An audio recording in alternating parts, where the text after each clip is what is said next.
que prometiste ayer, eres paz en la tormenta, el abrigo que sustenta cada respirar.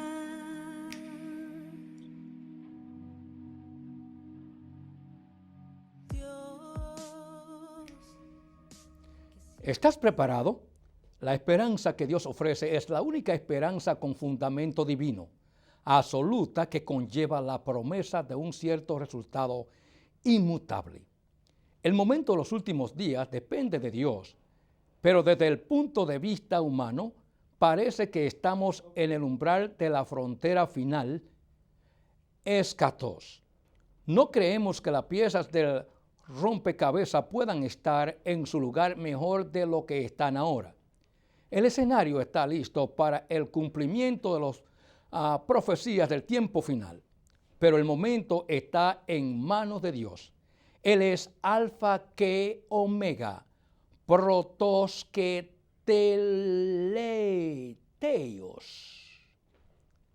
argi que telos, Alfa y Omega, y primero y último, y primero y el fin.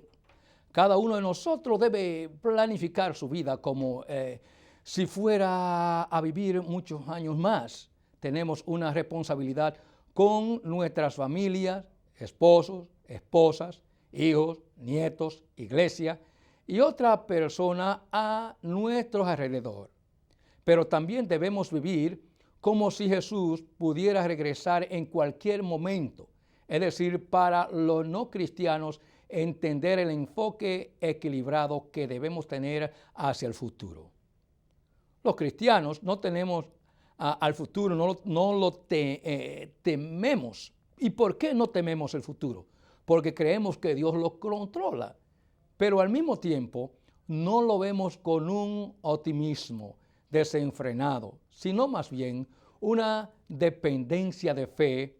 En el libro a los Hebreos capítulo 11, verso 1 dice: es pues la fe la certeza de lo que se espera, la convicción de lo que no se ve. En la forma positiva, como ya tocando el futuro de nuestra esperanza. Como ejemplo, en cuanto al tiempo de la promesa del Señor Jesucristo en su avenimiento, tenemos el libro de San Mateo, capítulo 24, versos 35 y 36, que dice: el cielo y la tierra pasarán, pero mis palabras no pasarán. Pero del día y la hora nadie sabe, ni aun los ángeles de los cielos, sino solo mi Padre. Por ende, es vital que cada ser humano esté velando, cuidando de su vida por medio de la fe y doctrina de nuestro Señor Jesucristo, el Hijo eterno de Dios. Esto nos daría los créditos suficientes para vivir en una esperanza viva y sin turbación. Una práctica constante en su palabra denotaría el sí y el no en nuestro diario vivir. Jesucristo dijo: así que por sus frutos los conoceréis. Mateo capítulo 7, verso 20. ¿Estás preparado para partir con Cristo al tiempo señalado por el Padre? La tensión entre vivir para hoy y mirar hacia el mañana es una de las realidades de la vida cristiana. Como también debemos traer a nuestra mente que la fe domina el presente, pasado y futuro en cuanto a vivir una forma normal hasta llegar al fin y obtener la recompensa eterna. Mas, sin embargo, un creyente fiel, tener la vida frenada bajo el fundamento en la esperanza de la fe en Cristo, le permite ser una persona genuina y madura en la fe. Muchos creyentes se encuentran atrapados en la tensión entre el aquí y ahora y el más allá. Aunque estamos disfrutando de nuestro paseo diario de fe aquí en la tierra, también tenemos el deseo de partir y estar con Cristo. El apóstol Pablo habló de esta tensión cuando escribió: porque para mí el vivir es Cristo y el morir es ganancia. Filipenses capítulo 1, verso 21. Si hablamos de profecías bíblicas, hablaríamos de la profecía bíblica. Enfatizan que debemos estar preparados porque Cristo podría venir en cualquier momento debido a la inminencia de su regreso. Debemos estar esperando y observando cada momento al mismo tiempo, tenemos serias responsabilidades que cumplir en este mundo. No podemos usar nuestra creencia en el regreso de Cristo como una excusa para evitar nuestras obligaciones. La Biblia no solo nos dice cómo prepararnos para el futuro, también nos dice cómo vivir en el presente. Nos habla sobre el destino de las naciones del mundo y también habla de nuestro destino personal. A medida que la arena del tiempo se desliza a través del reloj de arena de la eternidad, todos nos acercamos a una cita con Dios. Una vez que resuelva la cuestión de su destino eterno, podrá determinar mejor el curso actual de la vida. Tus elecciones y valores serán determinadas por lo que está por venir dentro del grado escatológico o la escatología. Pues, cuando hablamos de escatología, ya no se tomará decisiones a la luz de su consecuencia inmediatas, sino que se harán a luz de su significado eterno, y es lo que nosotros esperamos al final del mundo. En lugar de poseer una mentalidad escapista, los estudiantes de la profecía tienen un serio deseo de estar listos en todo momento para encontrar al Señor, que podría venir en cualquier momento para llamarnos a su casa, o llevarnos, mejor dicho, a su lugar eterno. Queremos estar vigilando, debemos estar listos y sirviendo. Esto es lo que nuestro Señor nos ordenó en el discurso del olivar, en Mateo capítulo 24, versos 42 al 46. Y una de las grandes motivaciones de la vida cristiana es la disposición a encontrarse con el Señor cuando regrese. Primero debemos estar seguros de que conocemos a Cristo como nuestro Salvador. Y segundo, debemos vivir nuestra fe estando listos para encontrarnos con Él en cualquier momento. Él podría venir o nosotros podríamos ir a Él en cualquier momento por igual. Bueno, ¿y qué podemos esperar? Cuando especulamos o entramos a especulaciones, especular sobre el futuro más allá de lo que la propia Biblia predice es un juego peligroso. Los psíquicos hacen cada año innumerables predicciones que nunca se cumplen, pero a un público general crédulo no parece importante. La gente rápidamente sale corriendo y compra la lista de predicciones para el próximo año, como aún acostumbran. La profecía bíblica, sin embargo, no funciona de esa manera. Los profetas enviados por Dios hicieron muchas predicciones sobre la primera y segunda venida de Cristo, y hace muchos siglos sus profecías han resistido la prueba del tiempo, y cada una de las profecías sobre la primera venida se cumple o se cumplió, mejor dicho, con precisión. Hay muchas más profecías que aún no se han cumplido y podemos tener planes de confianza o plena confianza en que también se cumplirán. La definición del Evangelio y el crecimiento de la Iglesia a través de la evangelización mundial de todas las naciones, según Mateo capítulo 24, verso 14, nos da a entender dicho concepto, y el surgimiento de la apostasía religiosa en los últimos días, que lleva a la difusión del pecado y la anarquía en 2 Tesalonicenses capítulo 2, verso 3. El arrebatamiento de la iglesia, de los verdaderos creyentes al cielo, antes del derramamiento de los juicios de Dios, durante la tribulación, en Apocalipsis capítulo 3, verso 10, como se expresa, y el ascenso del anticristo y el falso profeta para controlar el nuevo orden mundial del fin de los tiempos, conforme a como dice Apocalipsis capítulo 13, verso 1 al 4 y 11, 18. En regreso triunfal de Cristo con su iglesia para derrocar al anticristo y atar a Satanás durante 1000 años, conforme a como lo expresa Apocalipsis capítulo 19, verso 11 y 16, como capítulo 20 y verso 1 al 2. Reino milenial de Cristo en la tierra, que también lo expresa durante 1000 años de paz y prosperidad. en Apocalipsis capítulo 5, versos 10, 20 y 4, 6. Más allá de estos eventos clave, solo podemos especular sobre lo que sucederá. La Biblia predice una era de egoísmo sin igual en los últimos días, conforme a como lo dice San Pablo en 2 de Timoteo capítulo 3, versos 1 y 6. Advierte de una época de escepticismo e incredulidad, una época en la que la gente se burlará de la idea de regreso de Cristo, según expresa 2 de Pedro capítulo 3, versos 3 al 4, y esta era también, realmente podríamos decir que estará marcada por la riqueza y la prosperidad mundial, que es lo que la gente hoy en día sigue. En Apocalipsis capítulo 18, versos 11 y 19, lo expresa como la Biblia nos advierte que la humanidad está marcando hacia una destrucción inevitable. El fin puede que no llegue ahora o incluso en nuestra vida, por lo menos en la mía, que todavía me siento ser joven, o en la de Domingo, Villalona, o vamos a decir en José, José, realmente el fin puede que no llegue ahora o incluso en nuestra vida, pero llegará. Eso lo sabemos, que llegará un día. Las Escrituras nos dicen que la gran crisis comenzará en algún lugar del Medio Oriente y eventualmente se extenderá a todo el mundo.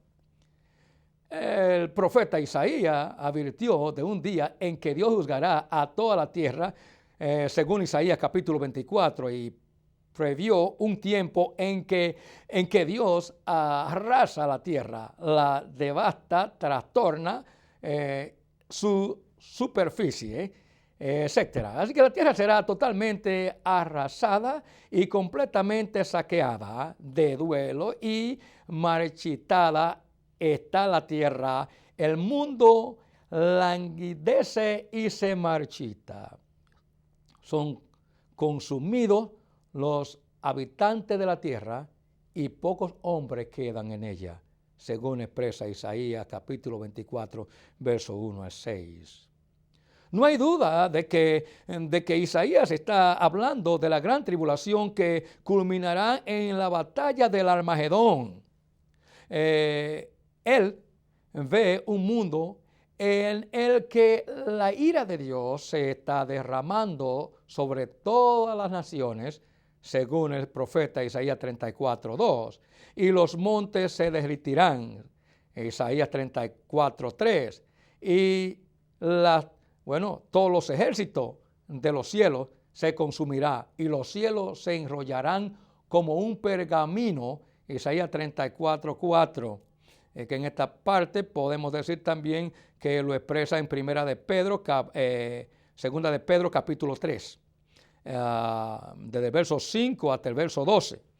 Tanto en Isaías también vuelve y repite capítulo 24 como en el 34, el profeta ve el tiempo del juicio de Dios sobre todo el mundo, mientras que la Escritura registrará juicio específico sobre Israel durante el tiempo de angustia de Jacob y sobre el reino del anticristo, que también nos dice que un juicio aún mayor vendrá sobre el mundo entero y ninguna persona o lugar escapará a la retribución de Dios en el tiempo final.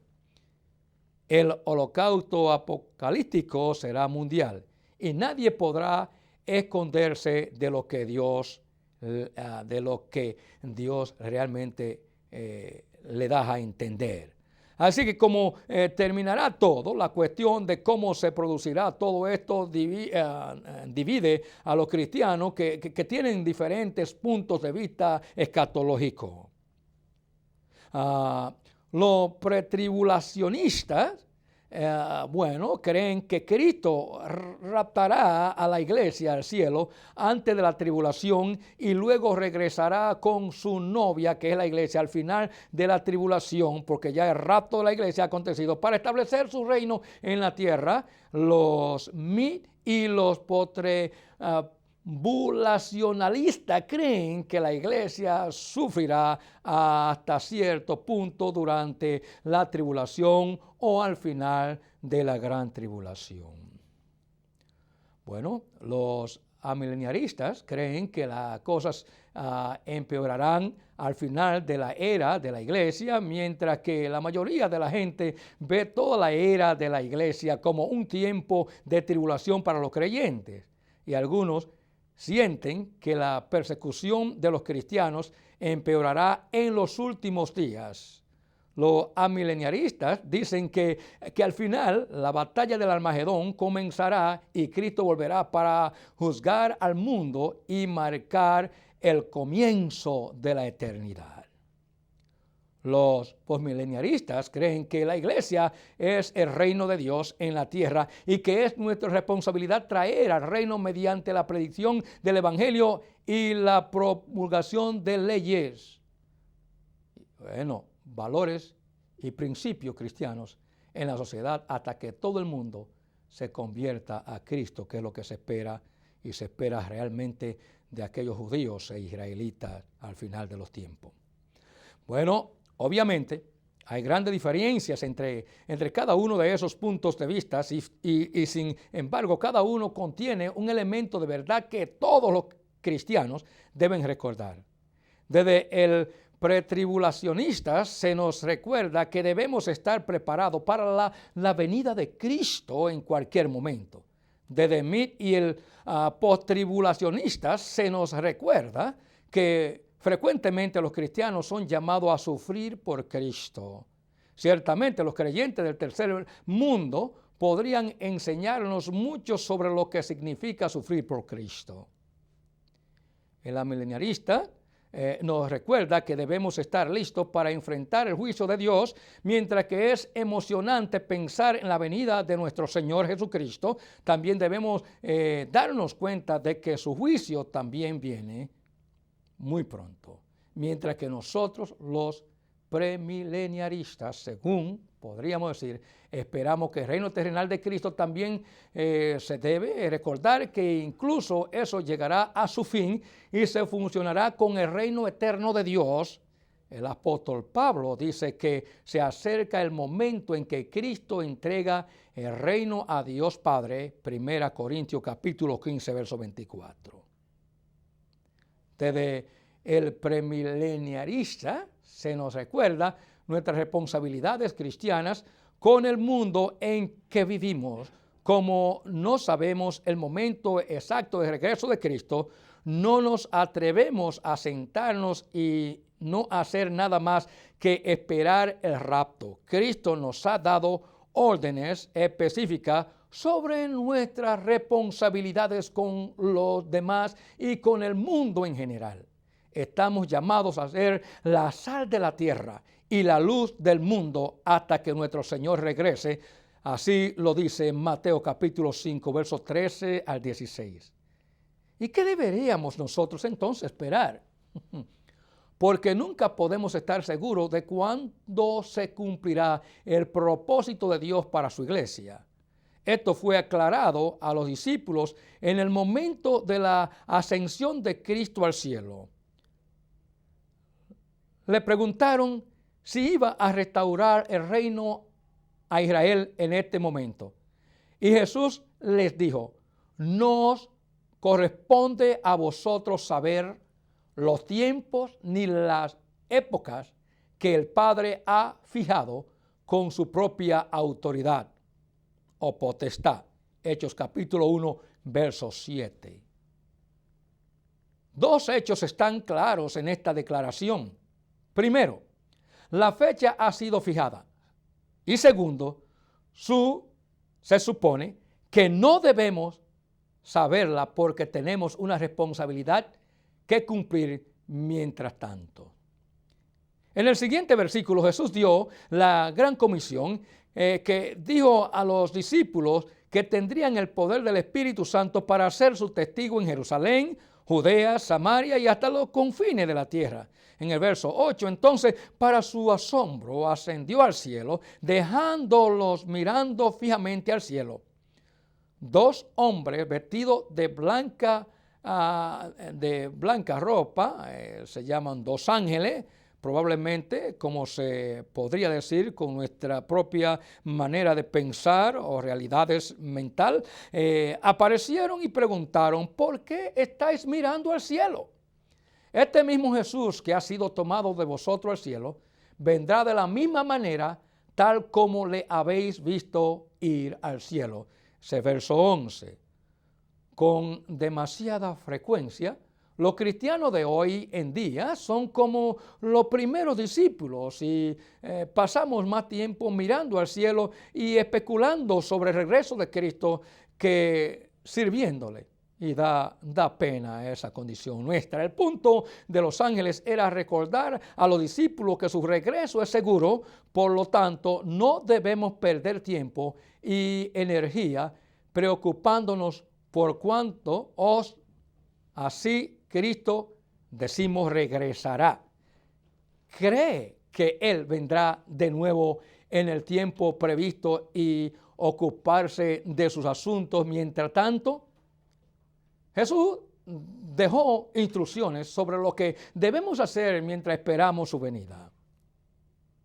Testifica por Él, donde quiera que vayas, donde quiera, nuestro Señor dijo a sus discípulos que fueran sus testigos en todas partes hasta los confines de la tierra, según dice Hechos 1:8.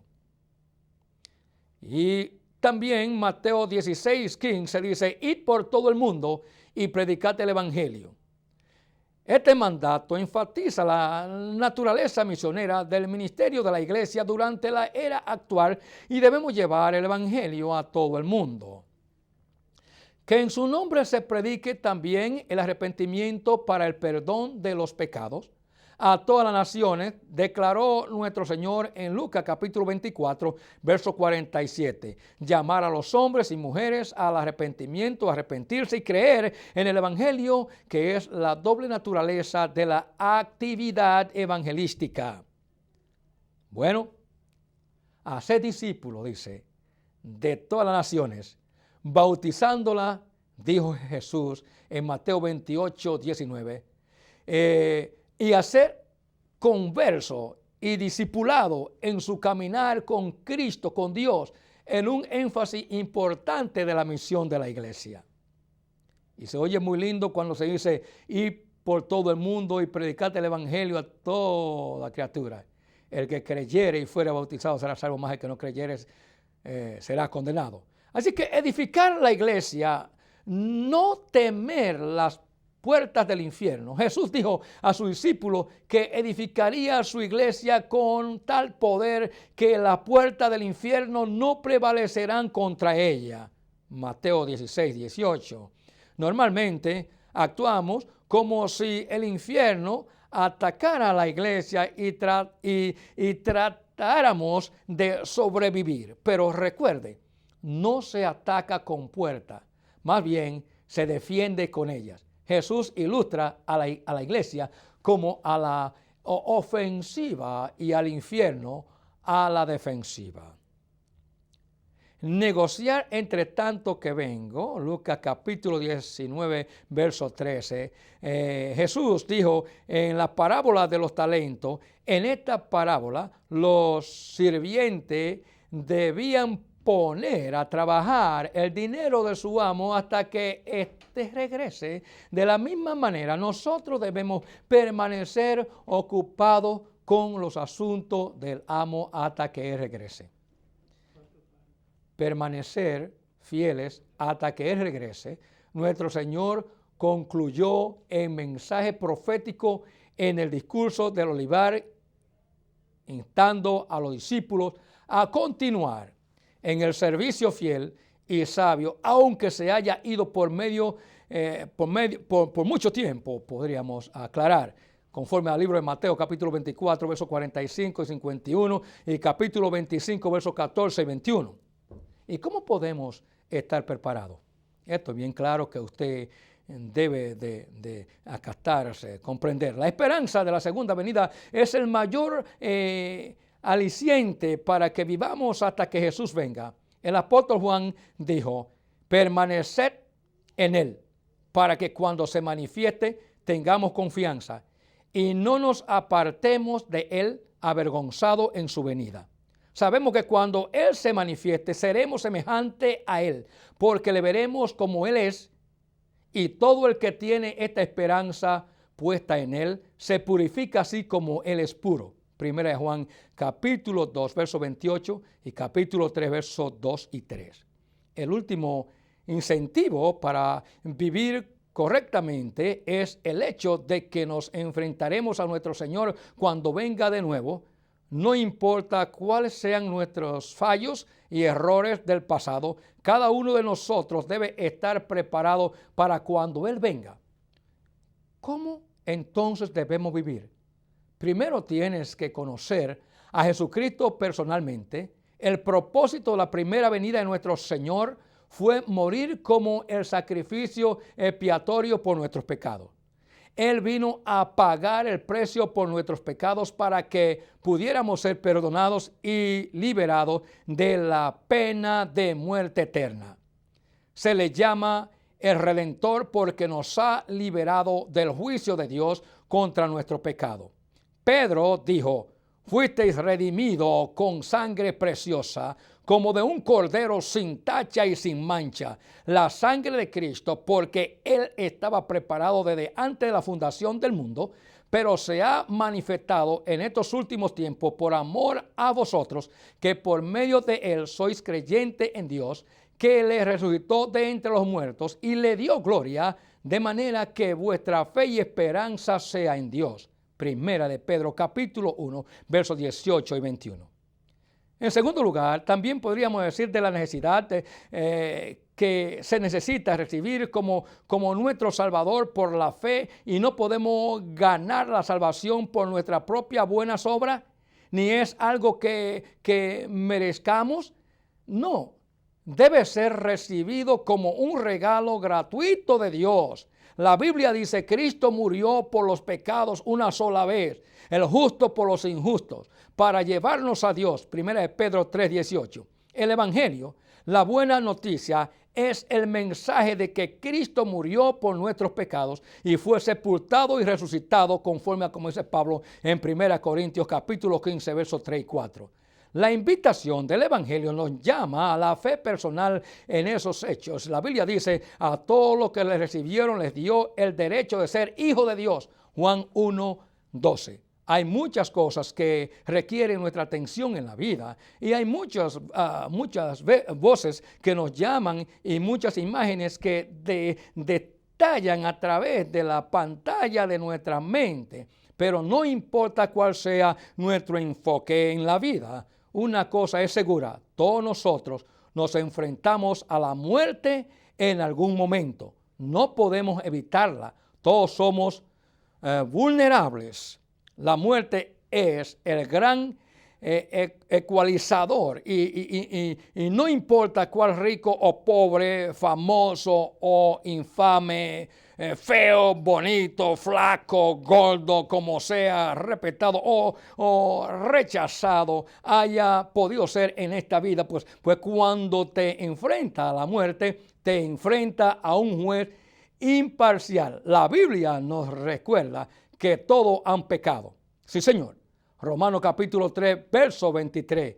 Y que la paga del pecado es la muerte. Romanos 6, 23. Cuando la muerte llama a tu puerta, lo único que importa es que estés listo para enfrentarla.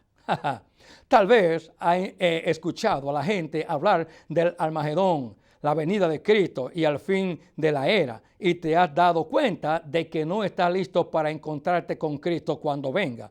Quizás te has dado cuenta de que el final podría llegar en cualquier momento y que no estás preparado para entrar en la eternidad. No hay mejor momento para resolver la cuestión de tu destino eterno. Te recomiendo lo expresado por Juan el Bautista. Él llamó a Jesús el Cordero de Dios que quita el pecado del mundo. To arnito Deos pon aferrei tin amartia to cosmo. Juan 1:29. No dejará que te quite el pecado.